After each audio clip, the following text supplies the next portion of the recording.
Este es el Pod Ilustrado, espacio que promueve la cultura de la ilustración a través de entrevistas, charlas e información en general. Yo soy Enrique Torralba, ilustrador, el Pimpollo de Canela, y les saluda desde la Ciudad de México. Sean todos bienvenidos. Hola, sean todos bienvenidos a un nuevo episodio del Pod Ilustrado. Les saluda Enrique Torralba para los que me conocen, y para los que no me conocen, Enrique Torralba, alias el Pimpollo de Canela. En esta ocasión tenemos como invitado a Octavio Jiménez y hablaremos de un tema muy interesante: la ilustración y sus pendientes gremiales. Octavio, muchas gracias por aceptar la invitación. Gracias, Enrique. Buenas tardes. Hola a todos. Buenos días, buenas tardes, buenas noches. Octavio Jiménez, diseñador e ilustrador, egresado de la ENAP, especializado en ilustración científica y narrativa gráfica, ganador del Premio Internacional de Novela Gráfica La Pobla de Farnals en el 2019. Octavio, amplíanos un poquito más de tu currículum. Pues no hay mucho que decir más que lo que has dicho ya, Enrique. Llevo alrededor de 18 años más o menos con intermitencias, pues haciendo ilustración y viviendo de esto. También como se puede, a principios de los 2000 en la Ciudad de México. Y pues es eso, no hay más nada. Al menos dentro de las tierras del trabajo como ilustrador pues a destajo o por encargo, pues. Y bueno, lo de la narrativa gráfica es de toda la vida. Aunque esto de empezar a tener más que reconocimiento, publicaciones es más bien reciente. Tendrá de unos 3 años o quizá 4 años para acá, que ya me senté en el asiento, valga la redundancia, del creador más que del lector. Eso, básicamente. Muy bien, pues entremos en materia. Octavio, ¿cuáles son los pendientes gremiales? ¿Cuál de todos, más bien? ¿Por dónde podríamos empezar? Pendientes gremiales, más allá del ejercicio ético y responsable de la profesión, eso es de ley, de todo el tiempo. El mejorar y tener control sobre las herramientas, idea de qué se tiene que contar y otros montones de temas que sospecho ya has hablado por aquí o ya hablarás. Y que conocemos los que nos dedicamos a esto, quizá los que no, les sea tierra desconocida. Independientemente de eso, que es parte del trabajo, al menos en tierras mexicanas, no solamente tenemos que ocuparnos de ser buenos en eso, sino también tener en cuenta que somos un gremio invisibilizado los ilustradores. Sí, muy importantes, reconocidos hasta cierto punto, de forma muy, muy escueta, me parece, muy acotada, pues más que escueta. Pero en el que, frente a instituciones como el sistema de administración tributaria, tenemos obligaciones como contribuyentes cuando trabajamos por encargo, pero no tenemos beneficios claros y directos, pues, por decir una sola cosa, ¿no? No existimos dentro del tabulador de profesiones, si mal no entiendo. Me parece que hay una especie de censo de tabulador en el que aparecemos dentro del INEGI, pero frente a Hacienda, que es generalmente donde nos puede más a algunos o donde más nos duele a la hora de tener que declarar y pagar impuestos, no aparecemos. Y no nada más es un asunto de enunciarnos, pues, o de aparecer a la letra, ¿no? No. Más allá de querer que se nos considere de forma especial, es que no tributamos porque no trabajamos de forma regular. No hay, o hay muy pocos, o son de forma muy extraña los puestos fijos o bajo nómina dentro de alguna empresa como ilustrador. Regularmente, y esto lo saben los veteranos, los más nuevos seguramente tienen una idea o quizá no lo sepan, no figuramos como empleados fijos o de nómina, sino más bien como por encargo, por honorarios, o la versión anglosajona como freelance. Nos contratan para un trabajo y de forma mercenaria pues se nos tendría que pagar, y después de pagar pues bueno, ya no trabajamos para ese cliente salvo que nos llame para otra cosa, ¿no? Eso nos pone en un estado muy irregular de trabajo, en una forma muy particular. Claro. Exactamente, vulnerable, las más de las veces en el peor de los escenarios, en la que pues se nos cobra igual pero no nos beneficiamos igual, ¿no? Y eso nada más ante Hacienda y todo lo que de ahí pueda derivar, ¿no? Abonar o tener derecho a una pensión como tal, pues no la tenemos.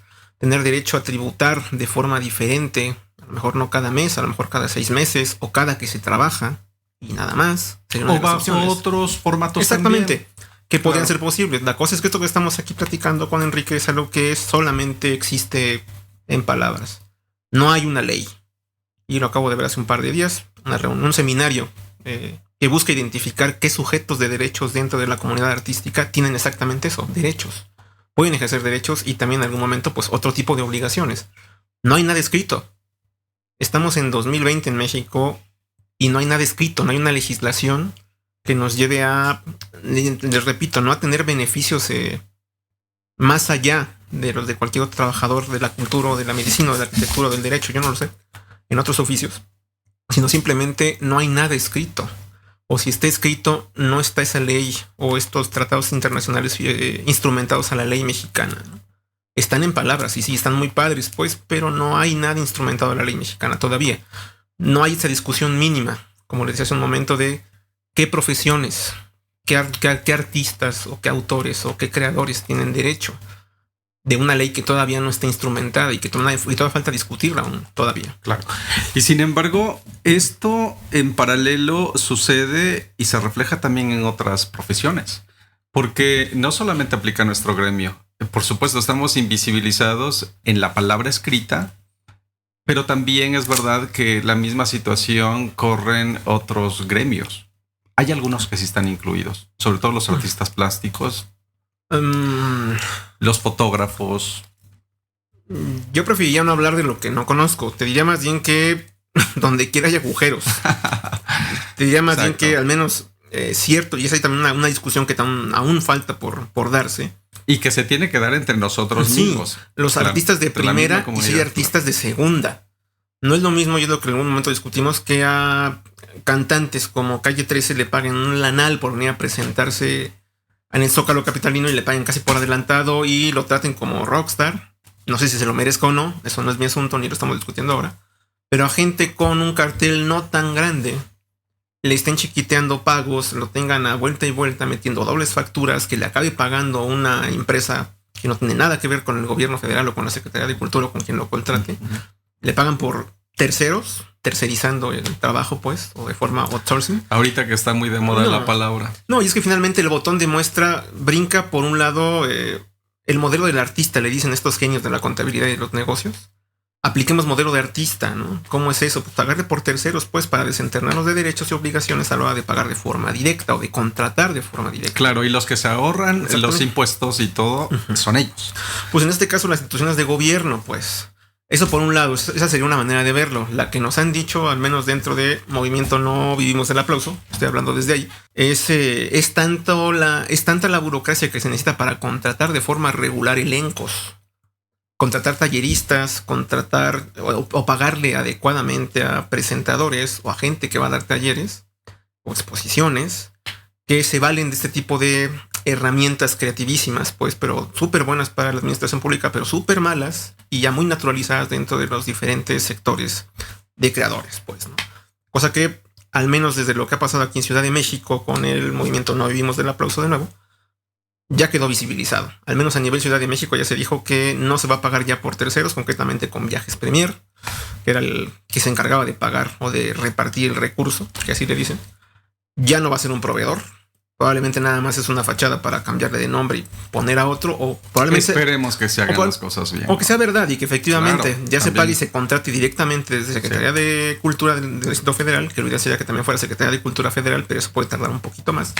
Pero cada vez quede más de lado este asunto, porque bueno, a la fecha no le han pagado todavía mucha gente, no de hace 3, no de hace 6 meses, desde hace años. No les han pagado todavía productos, funciones, a talleres que ya se ejecutaron hace mucho, efectivamente, pero que el pago todavía no viene, ¿no?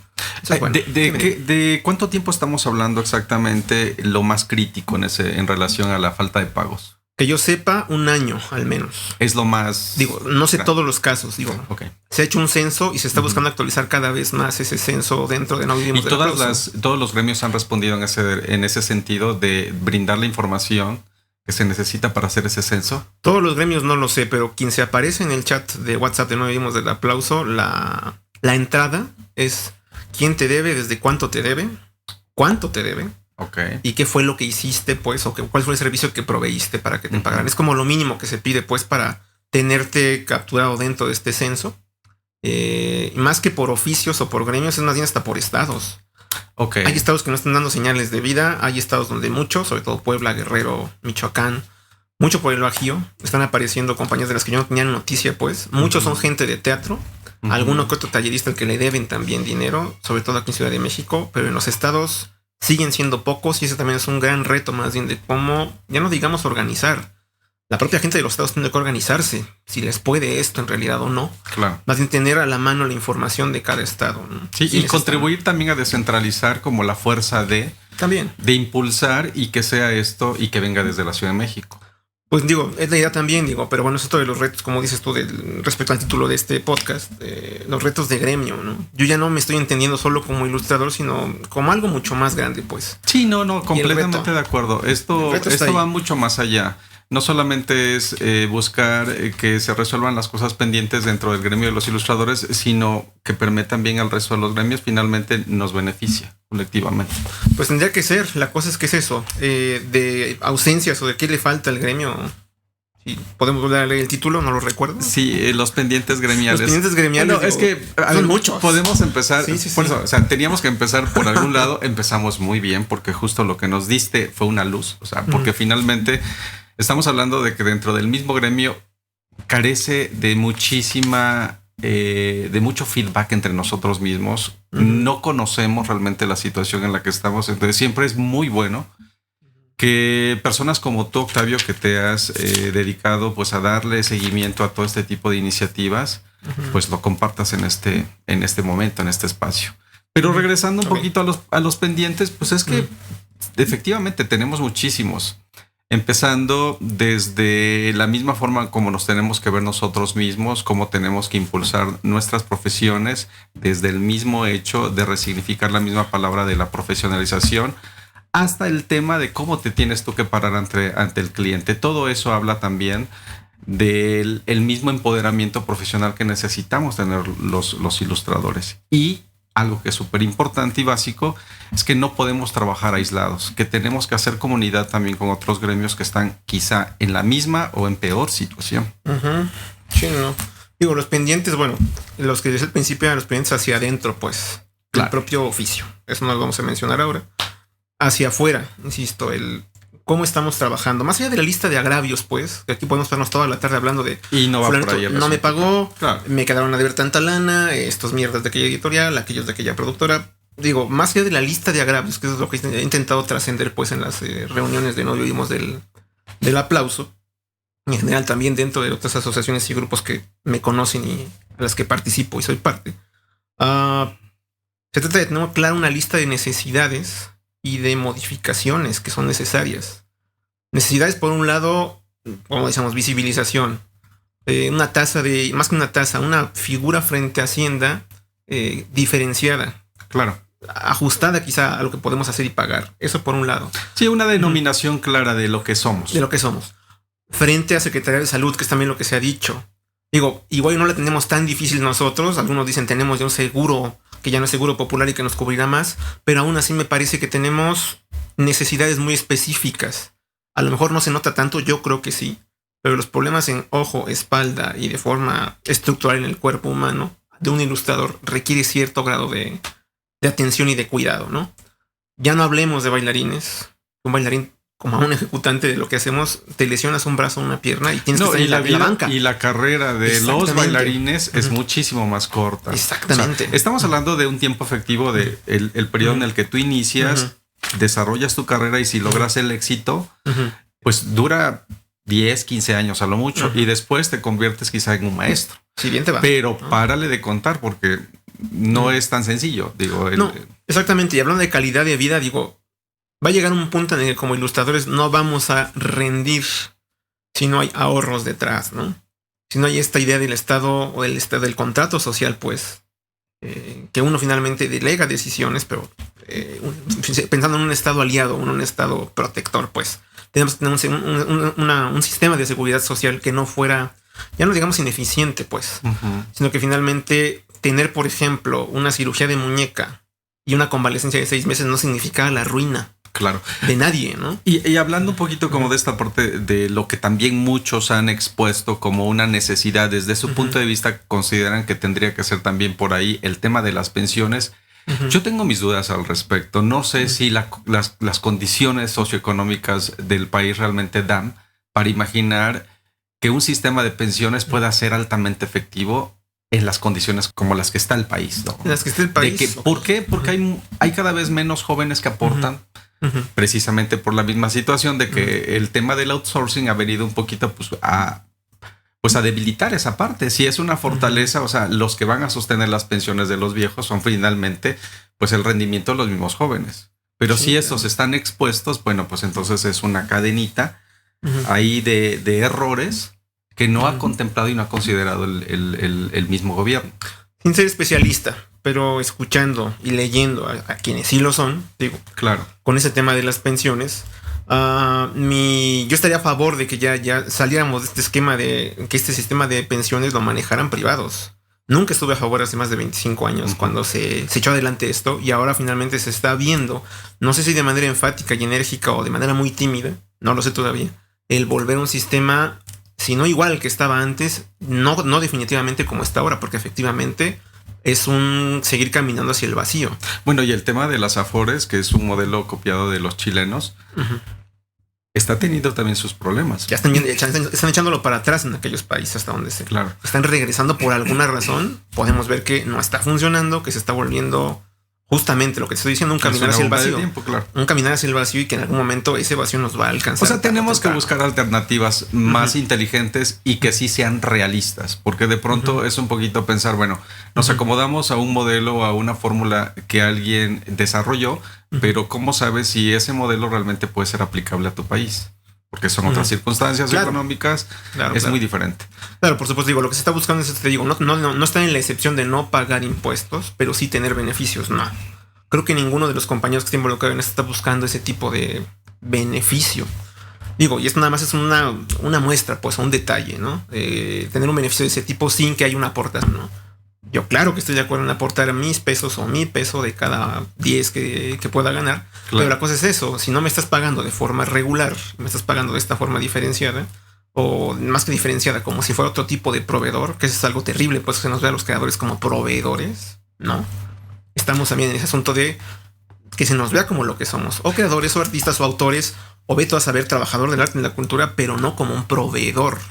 Que así es como aparece dentro de algunas legislaciones o de algunas leyes para podernos pagar la figura de lo que hacemos, ¿no? Sí, por ejemplo, justo acabas de tocar un tema crucial y es el tema de los contratos, cómo se elaboran los contratos. Y justo ya los contratos aparecen como proveedor de servicios y tú eres un artista. Entonces lo que haces son actividades especulativas dentro de los términos y los vericuetos legales que maneja las autoridades. Eso yo lo leí en Indautor.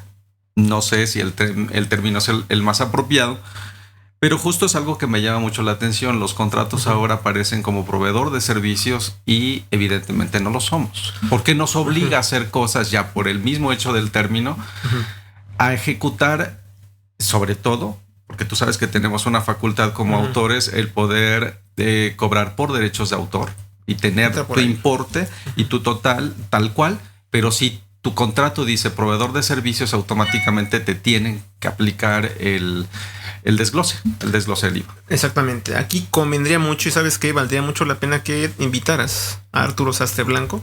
Okay. Él ha desarrollado varias teorías. Digo, creo que la que más me ha pegado fuerte, la que más se parece a lo que quiero que en algún momento se implemente o se considere como ley, y que me parece que ya está empezando a empujarla, ya no de pláticas de café, sino ya más bien frente a legisladores. La teoría del producto sensible, en la que lo que hacemos los autores, sea lo que sea que hagas, autor, performer, los estandoperos, no, esos apestan, titiriteros, vamos, quienes ustedes me digan, no hacen una silla para ser proveedores, no hacemos sillas como para que se nos considere proveedores de sillas, no vendemos objetos, lo que vendemos son creaciones, o sea, no vendemos bienes materiales, por así decirlo, de forma convencional. Él habla de una teoría del producto sensible, Y hay un libro bastante interesante que no acabo de leer, sobre todo el capítulo Pero 8. danos el título. Hacia una teoría del producto sensible, me parece. Si no, busquen Arturo Sastre Blanco, de verdad. No tengo el título aquí en la mano. Al final vamos a hacer una lista de la bibliografía que nos pueda compartir Octavio. Continúa. Pero es eso. La teoría y en general todo lo que describe en este libro me parece, si no la mejor, porque no hay otra, no hay otra idea, otra legislación, otra idea de ley con cuál contrastarla. Sí, quizá una que está bastante trabajada. Y me parece muy valioso estar al tanto, pues, de lo que hace este señor. También está dentro, y no vimos del aplauso, está dándose sus vueltas por ahí y apoyando hasta donde puede. Pero habla de eso, de un producto sensible, que no puede ser tratado como otro bien. Tiene que ser tratado de otra forma y de todo lo que depende de ello. Cómo se cobran derechos de autor, derechos de propiedad. Tendría que ser diferente, pues. Claro, sin duda. Pues digo, está esto en pañales, pues, ¿no?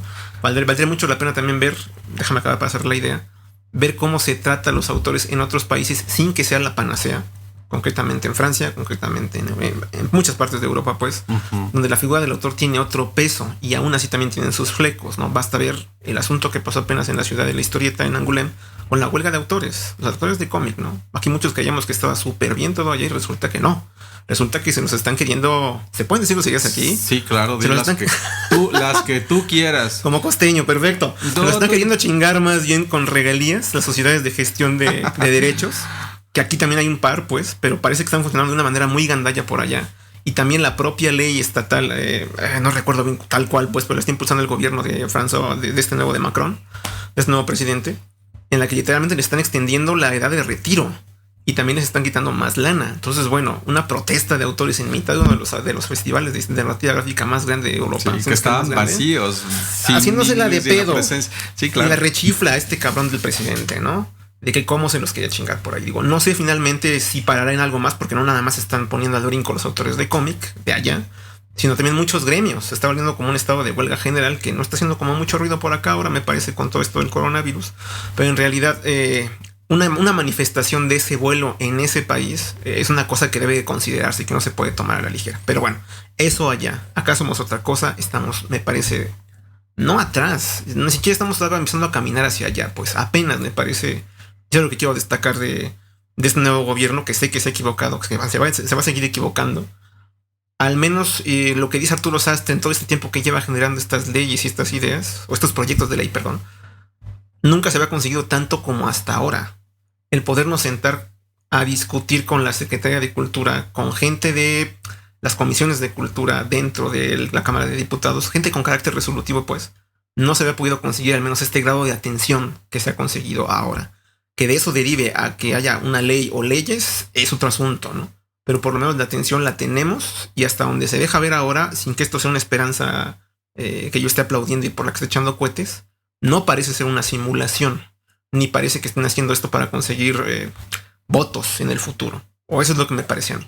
Pero algo que hay que destacar también, Octavio, es que finalmente la fuerza de las organizaciones civiles en este caso, tenemos que también que aplaudirles. O sea, finalmente creo que se está madurando en ese sentido. Antes, si no se habían logrado también muchas cosas, ni este acercamiento, ni este diálogo, es porque las mismas organizaciones civiles tampoco habían tenido ni el carácter ni la organización para hacerles frente. Mira, no sé. Por lo menos en este último seminario que hubo, hace 2 días ahí en la Fonoteca Nacional al que fui, se invitaron a 6 sociedades de gestión de derechos de autores. A la Sociedad Única de Trabajadores de la Música, me parece, a la ANDA, a la de compositores, me parece, a la SOGEM. Sí, a las SACEM también. Según lo que dijo uno de los miembros del equipo de Marina Núñez Vespalova, se invitó a 6 de estas asociaciones. No fueron 6, fueron 2 en realidad, y se quedó uno nada más, uno de los representantes, porque me pareció que tenía otra cosa que hacer, no dijo gran cosa y se desapareció. El representante de la ANDA, de hecho. Entonces digo, pues un poco sacado de onda porque, bueno, si se está abriendo la puerta, ¿por qué están haciendo el desaire? La invitación no le está haciendo cualquier gente. Sonaría como un boicot casi. No lo sé, te digo, no lo sé. Digo, la cosa está en que, bueno, más que el buscar que se organice, que se han organizado antes, más bien me parece que algunas se han organizado pues para quedar bien, sospecho, no lo sé, con anteriores gobiernos.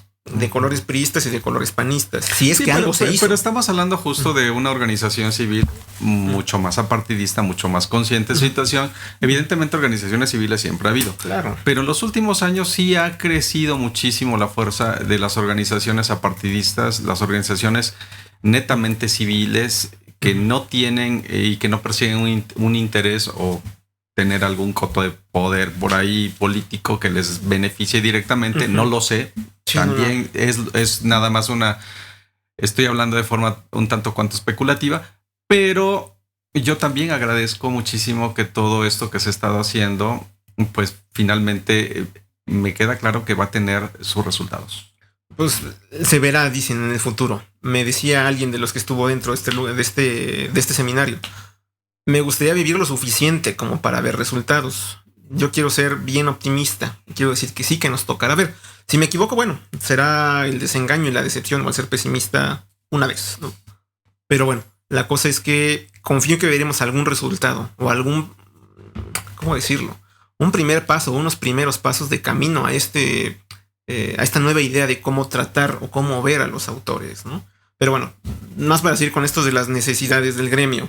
Hablamos pues de asuntos con Hacienda, asuntos de salud, asuntos de trabajo desde lo privado también. Que digo, ha sido también un problema el que podamos cobrar a tiempo y cobrar en forma nuestro trabajo. Eso es algo bien común para todos, me parece. Está muy normalizado que se pague a 6 meses, a 3 meses, a un año, a quién sabe cuándo, ¿no? La reunión, ha habido una reunión ya cantada con la Secretaría del Trabajo. Pero bueno, aún no se ha aterrizado como tal. Le tomamos la palabra y bueno, le pedimos finalmente a la gente de la Secretaría de Cultura que bueno, si puede hacer interinstitucional cualquier acuerdo o cualquier negociación o cualquier propuesta, pues que lo haga como tal. Porque finalmente, como te lo digo, está muy normalizado esto dentro de nuestro marco de trabajo. Trabajar de forma irregular, trabajar sin un contrato o firmar el contrato hasta que terminas el trabajo si bien te va, que es lo común que me ha tocado a mí cuando trabajaba para editoriales aquí en México.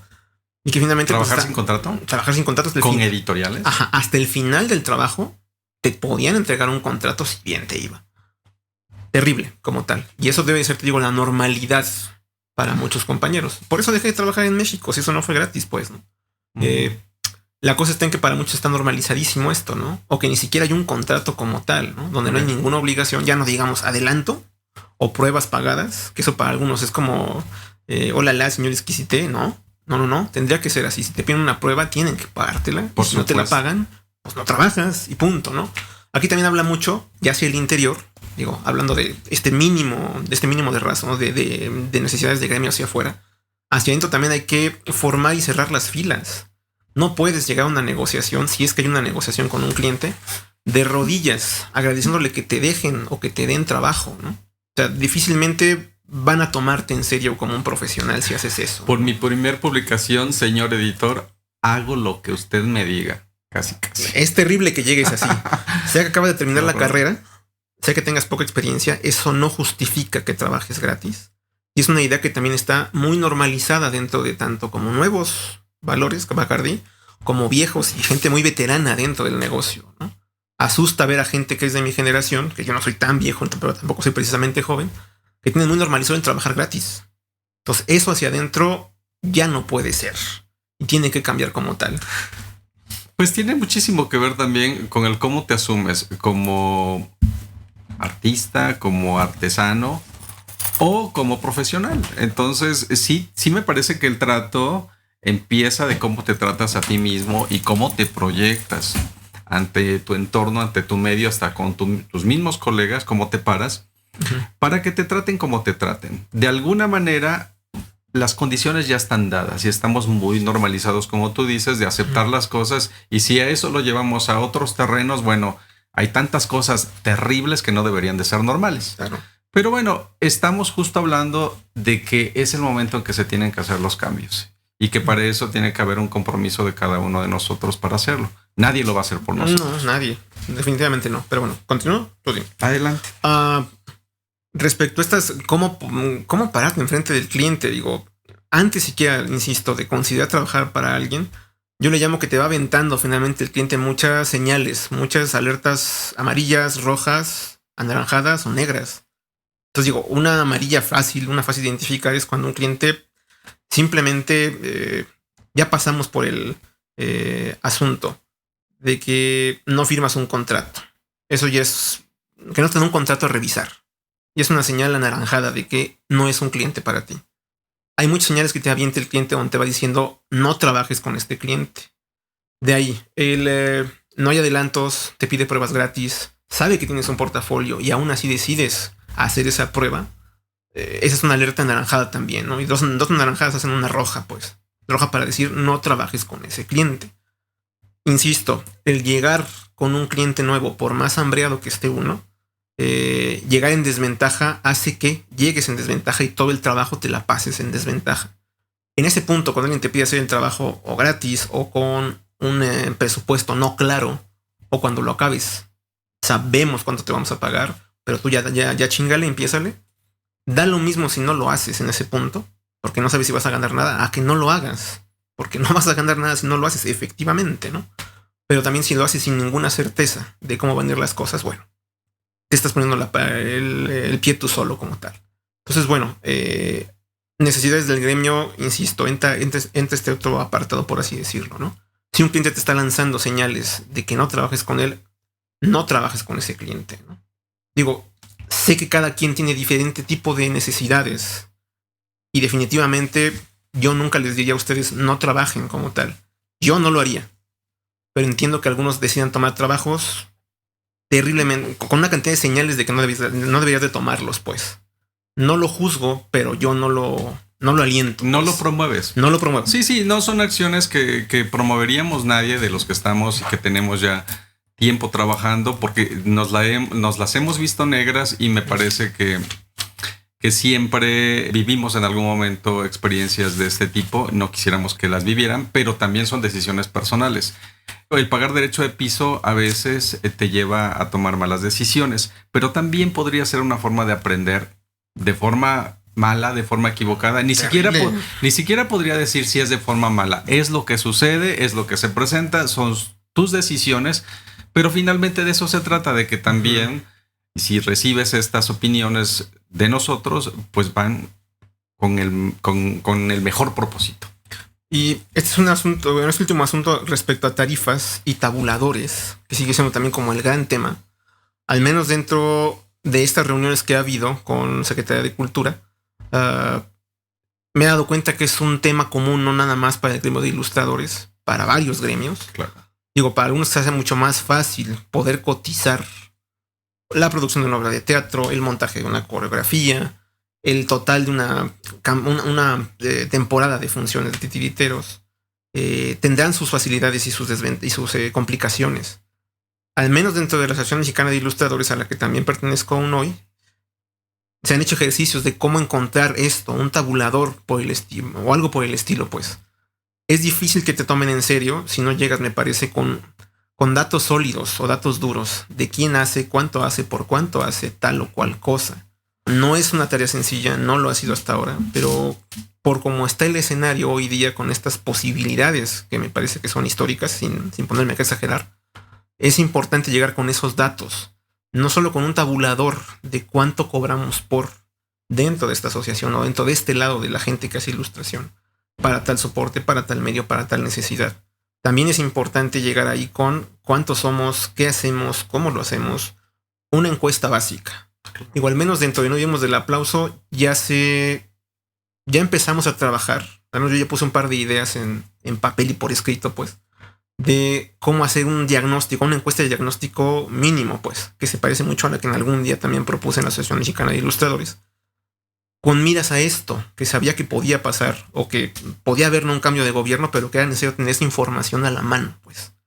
Falta todavía aterrizar esa información, estructurarla y en algún momento socializarla, pues, no solamente para los propios ilustradores interesados, sino también ya pensando en que se volverá colegiada más que negociación, las mesas de trabajo o la escucha de parte de Secretaría de Cultura o de instancias de gobierno o de legislativos, pues, diputados, senadores. Y la idea es llegar con esa información lo más sistematizada posible y clara para nosotros, para eventualmente podérsela contar y decirle, somos tantos, tenemos esta cantidad de líos, falta esto, no tenemos esto otro, y esto es lo que podemos hacer. Digo, creo que es lo mínimo para que nos puedan tomar en serio en esas esferas y a ese nivel si queremos nuevas leyes o leyes que no existen, marcos regulatorios del trabajo, protección en algún momento también para lo que hacemos. ¿De dónde agarrarnos, pues, para ejercer esto de manera más sustentable, sostenible, no tan precarizada como la vivimos hoy en 2020 y que se viene haciendo desde hace mucho, mucho tiempo, bueno, desde que me acuerdo, pues, y que las cosas en algún momento puedan ser diferentes? Espero que antes de que me muera yo y estos que me escuchan en este momento, pero que se note en algún momento que se pudo hacer un cambio, que por lo menos hizo la lucha para hacerlo, ¿no? Claro. Eso. Bueno, pues es un tema todavía por debatirse muchísimo entre nosotros mismos. Lo básico es que nos pongamos de acuerdo, porque finalmente cuando decimos, bueno, ¿por qué no llegamos a un consenso de por dónde podrían ser los tabuladores? Que yo también tengo ahí Se dice rápido. Sí, tengo mis dudas, porque es complicado, es muy, muy complicado estandarizar los tabuladores. Incluso yo me atrevería a decir que podría ser hasta injusto en ciertos casos, porque sí, no todos los ilustradores van a soltar fácilmente o van a ceder fácilmente a compartir pues estos beneficios de tabuladores que ellos se han ganado a través de su trayectoria, para que aquellos ilustradores jóvenes que están empezando cobren exactamente lo mismo. No lo digo por mí, sino porque ya lo he escuchado con varios ilustradores que dicen, no, es que finalmente yo me he ganado a través de mi trayectoria el que cobre lo que cobro. Ok. ¿No? Yo tengo mis dudas al respecto, porque se tiene que buscar también cierta media, pues, o sea, tampoco es renunciar absolutamente a todo lo que te has ganado, sí, que a través de tus relaciones o a través de tu trabajo, y que cobres lo que cobras, está perfecto, pero ¿qué pasa también con aquellos ilustradores que están empezando y que también tienen que ganar de forma digna? No sé cuál es el camino más fácil, pero pues es un tema que tenemos que discutir entre los que están bien colocados y los que no. Tiene que ser por lo menos, creo, y en consecuencia con eso que estás diciendo, un tabulador mínimo. No puede ser menos. Digo, o sea, si arriba alguien, una marca o quien tú quieras, o una agencia le quiere pagar o le debe de pagar porque su contrato y su trato con tal autor indica que por tal trabajo tiene que pagar tanto, o deben de pagar tanto, eso será cosa de ellos, pues. Ya verás si la agencia o el proveedor, o más que el proveedor, el contratante le paga o no. Pero lo que tendrá que haber son condiciones mínimas. Hablo de un tabulador mínimo. No puede ser menos que esto. Digo, incluso el que cobraba más caro diría, bueno, para mí es ridícula la cantidad mínima. Pues sí, pero para alguien es apenas lo necesario, me parece. Digo, ahí tiene razón, tenemos razón, estamos de acuerdo en este asunto de ponernos de acuerdo y de discutirlo como tal. Claro. Un tabulador mínimo. Ya el máximo, mira. No estaríamos hablando de un tabulador estandarizado, pero esto que tú dices de un mínimo, bueno, partamos de algo digno, ¿no? Yo digo, para algo digno, razonable, justo, para que... No sé, digo, regreso siempre al asunto de la mentada democracia. La democracia no es un asunto de que todo el mundo tenga lo mismo. No, el socialismo, dicen algunos, no lo sé. Sino más bien lo mínimo para sobrevivir, lo mínimo para pagar tu día a día. Si alguien o algún autor o alguien por el estilo necesita de, no sé, un estudio, cierta marca, hacerse un facial, hacerse un manicure y se lo puede pagar diario, y se lo pagan, está bien, diario. Exactamente. Pero ya no entra dentro de lo básico, lo elemental. No. Finalmente, que tengas una mente, un lugar donde vivir, que si te enfermas o te enfermas de algo muy gordo, no digas, chingale, ¿de dónde voy a agarrar? ¿No? Claro. Sí, no sé. Pensando en aquellos ilustradores o aquellos profesionales que están empezando a darse cuenta de la realidad y lo duro de la realidad, bueno, que no se vayan decepcionados tan rápido. No, que no tengan cuatro chambas. Que por lo menos tengan las posibilidades de tener de vivir dignamente, porque yo creo que la misma experiencia que tiene Octavio es más joven que yo viví otro tipo de realidades, y los que venían todavía, los más viejos que yo, vivían otro tipo de realidades. No estoy tan seguro de pensar que el asunto ha ido de lo más jodido hacia arriba, no sé. Porque de pronto he escuchado opiniones de muchos viejos que ganaban dinerales hace mucho tiempo. Pero no sé, a lo mejor eran las realidades de ellos, nada más. Digo, yo te hablo de gente de mi generación, no tan vieja, digo, no tan joven como yo, pues, pero casi de mi misma edad. Tienen que tener 3 o 4 chambas, ¿no? Para vivir, no digamos que en el lujo, ¿no? dignamente o... Para poderse pagar una renta... Pagar un coche. Regular, un cochecillo. Pagar una renta en un lugar. Tener acondicionado un estudio mínimo con lo básico. Tener un hijo, que no es nada barato. Tener dos o tener tres, digo. Exactamente, digo, que no es nada barato, pues.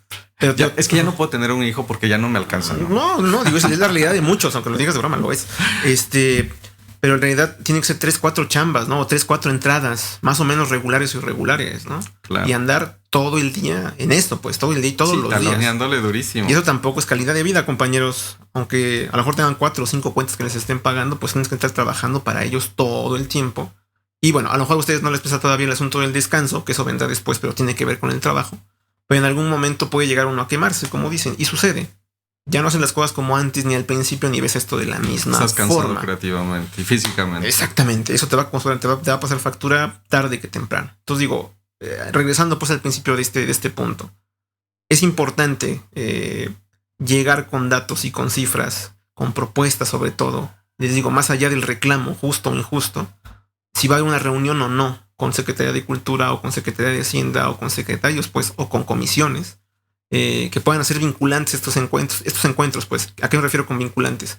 Que puedan convertirse en iniciativas de ley y eventualmente en leyes. Pegado con esto y este seminario como tal, ya se empieza a hablar del Estatuto del Artista para México. Y aún hay muchos agujeros que llenar. Emulando lo que hicieron nuestros colegas españoles. Exactamente, en España, pues. Al final del día, aquí apenas va empezando esto y podría decir que esto que pasó hace 2 días ahí en la fonoteca fue la patada de salida en camino hacia ese estatuto que todavía no tenemos. Aún estamos definiendo quién va a ser afectado positivamente por ese estatuto. O sea, vean hasta qué tan atrás estamos del tema, ¿no? No hemos hablado todavía ni de cómo se va a implementar, ni qué va a tener. ¿Quiénes se consideran artistas? Te digo, de primera, de segunda, está en el plato eso, pues. Pero ya ni siquiera tendríamos que hablar de primera o de segunda. O sea, artistas y punto. Digo, a los artesanos, o sea, ¿quiénes le dan el criterio o el valor del título? O sea, como porque yo creo que tendríamos que deshacernos un poquito como de esos conceptos, ¿no? ¿Atavismos te parecen? Juiciosos. No lo sé. En este encuentro que hubo en el FONCA con el anterior secretario de Cultura, que se estaban desgreñando, pues, y acaban muy atacados algunos compañeros atacadísimos porque decían más arte y menos artesanía. Y los artesanos, bueno, también brincaron y decir, ok, obviamente, no la chinguen, o sea, hay un flaco favor nos están haciendo. Todos somos compadres. O sea, flaco favor le hacen, pues, ¿no? Entonces digo, artistas de primera, artistas de segunda, digo, por supuesto que tiene que ir más allá de la discusión, más allá de esto, pues, pero tampoco perder de vista esto que dice al principio, ¿no? A Calle 13 le pagan un lanal, no se le hacen de pedo, le pagan al momento, no aquel momento, le pagan antes siquiera de presentarse. Y hay banda a la que no le pagan y simplemente pueden olvidarse si no hay un movimiento que brinque y la haga de tos durante muchísimo más tiempo y evitarse quien tenga que evitarse el pago durante más tiempo, ¿no? Digo, a eso me refiero también con el trato, ¿no? Con estas de primera o de segunda. No vayamos tan lejos. Ahora los que ofrecen los espacios para pintar, bueno, los que ofrecen espacios para mostrarte como artista urbano, te invitan a las exposiciones o a sus concursos o lo que sea, a sus eventos, solo si cumples un mínimo de seguidores en tus redes. Ah, sí. También. Y eso estamos hablando de finalmente de un trato discriminatorio. O sea, estamos hablando de que esos límites los tenemos que establecer nosotros. Y tiene muchísimo que ver con la forma como nos tratamos y cómo nos vemos a nosotros mismos. Ok. Digo, completamente de acuerdo con esto. Pero bueno, en cuanto a pendientes, pues también estaría esto, pues. Sigue siendo también una discusión al interior, al menos al interior de No Vivimos del Aplauso. Yo te lo digo aquí rápidamente, ¿no? Algunos estaban poniendo bronca con que se considerara artistas a los trabajadores de la cultura. Que trabajadores de la cultura es un concepto que según algunos envuelve a todos. Otros dicen que no. O sea, artistas va por un lado, artesano va por otro, trabajador de la cultura va por otro, creador va por otro, autor va por otro. Digo, no sé qué tan draconiano sea el asunto, qué tan ocioso sea el asunto de discutir esto. No, pero ¿por qué no? ¿Cuál fue el argumento para abrir esa parte? Estábamos finalmente hablando respecto a quiénes afectaría, ¿no? Los trabajadores de la cultura y el arte. Así quedó al principio. Y eso me parece que engloba mucho. Y otro colega cineasta, que no recuerdo su nombre, se apellida Ugalde, decía, no, es que somos artistas también. Y hubo una discusión bastante larga, como de unos 30 minutos, cuando ya teníamos casi 7 horas de discusión. Créanme, 30 minutos es mucho tiempo.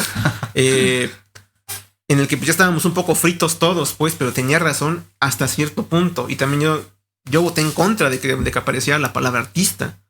Digo, soy ilustrador, yo no me considero artista, y aquí también podemos tener otra discusión porque lo que hacemos no es arte. Propiamente lo que hacemos es comunicación gráfica.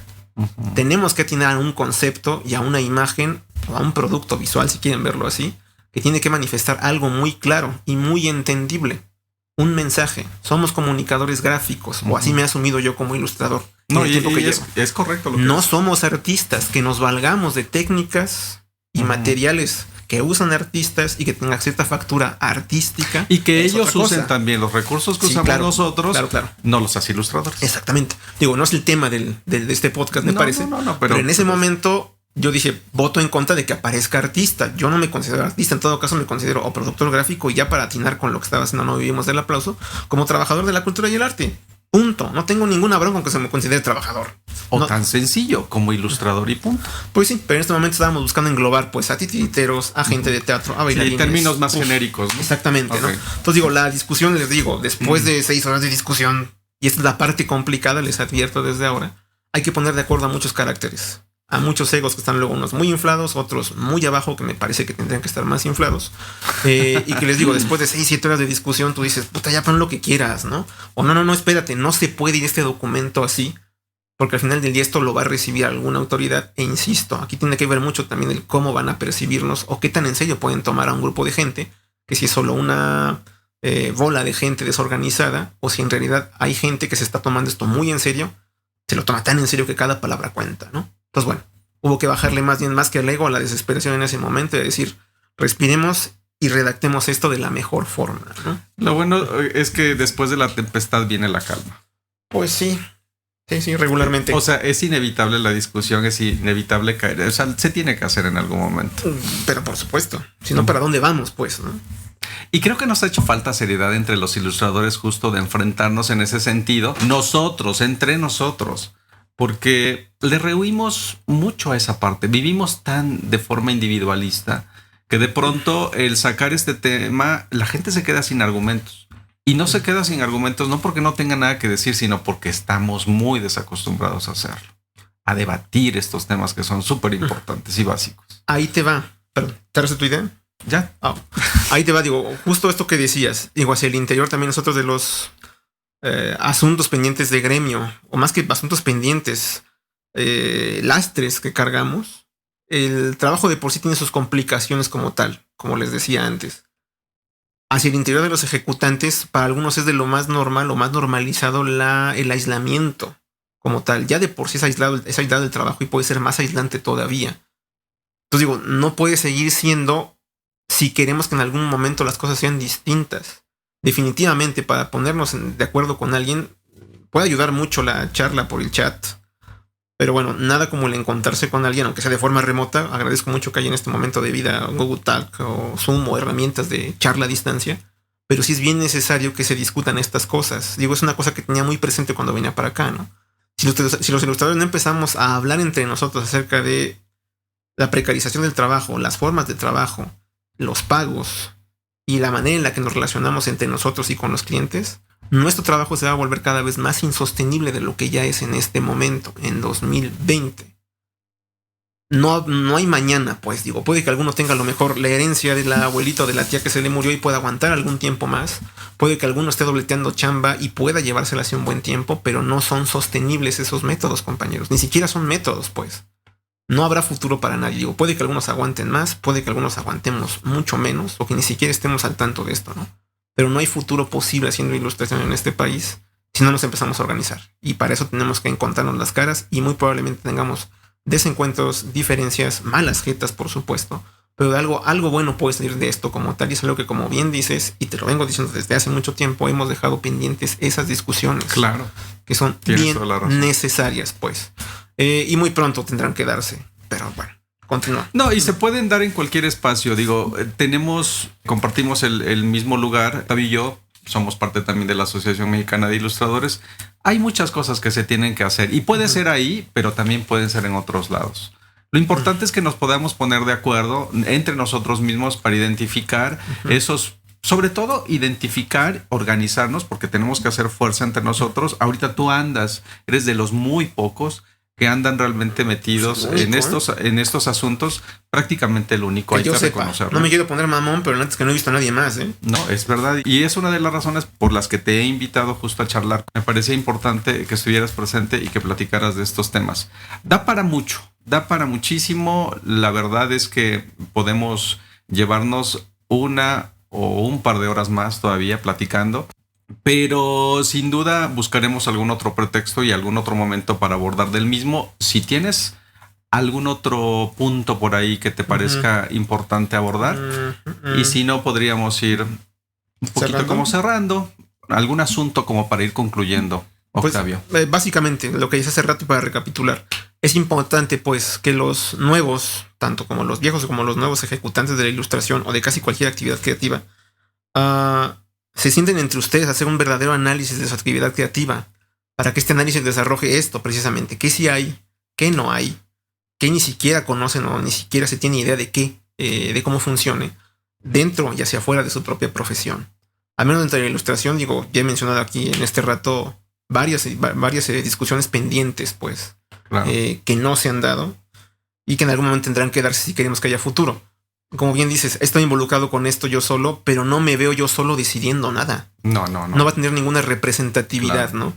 Y también alguien más llegará, y no me gustaría que fuera alguien que no me represente, a tomar ese lugar de decisión, a decir por los ilustradores quién está hablando. Espérame, carnal, ni siquiera sé quién eres, no sé ni qué agenda traes, ni a quién estás acaudillando o representando, ¿no? Entonces, me parece que no es una discusión en la que pueda desmarcarse nadie. De ahí lo importante, pues, de este análisis, pues, de su actividad creativa. Para que finalmente sepan qué sí hay, qué no hay.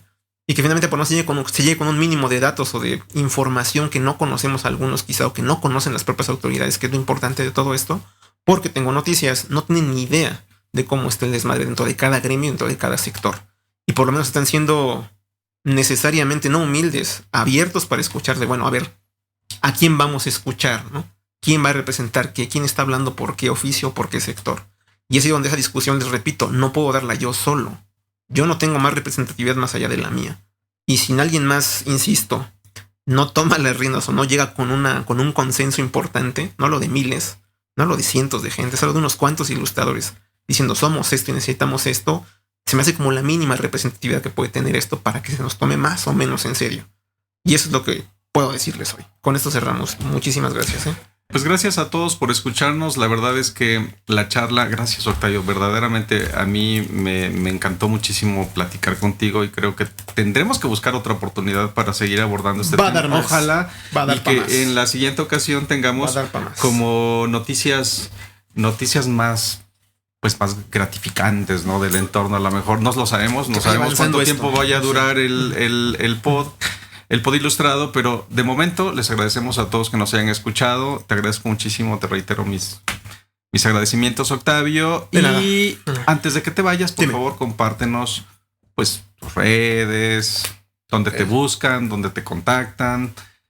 Ok.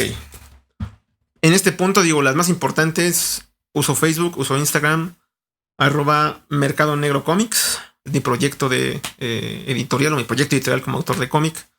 @Mostadio en Instagram, o @Octavio Jiménez en Facebook, tal cual. Más importante que eso, no vivimos del aplauso, #no vivimos del aplauso. Eso es buenísimo, sí. Más allá de lo que yo pueda dejar de hacer o decir, sigue siendo un canal de comunicación. La página de No Vivimos del Aplauso dentro de Facebook, y pues también en Twitter, @No Vivimos del Aplauso. Pues para seguir en la tónica de lo que se habla del día de hoy y el seguimiento que se le está dando. Digo, hay actividad casi diaria en cualquiera de las dos cuentas. ¿Vale? Muy bien. Pues gracias a todos. Chao. Chao.